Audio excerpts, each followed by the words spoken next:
Dead on the spot, ang sarong 30 anyos na babae kang pagtatagon sa mismong harungkay ni sa Barangay San Jose Salay, Buhi, Camarines Sur. Alas 12 ninugto ka na kaging Webes, Abril 18. Binisto ang biktima na si Mercy Palmiano Grutas. Mantangan sospek ang esposo man sa nakaining si Julito Palmiano.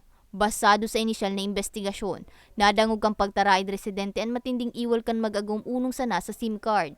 Makalisang panggagadan na ako apakan sospek na iwalat ang sarong cellphone asinan password sa kataid nindang residente sa kaan pagdulag.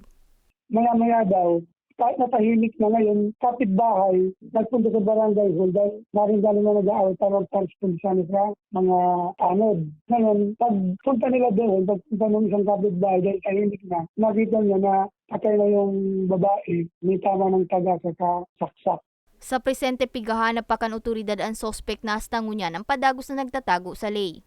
Pag may yung magkasapag may mga problema, dapat pinag-uusapan lang yun ng mahinahon. Hindi kailangan humantong pa sa magkakasakitan at lalo na yung may mamamatay. At ang kawawa naman kasi dyan yung mga anak silang naiwan, yung nawala yung isa, makukulong yung isa.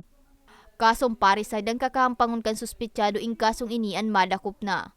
Para sa mga baretang tatak Bicol, May Arango.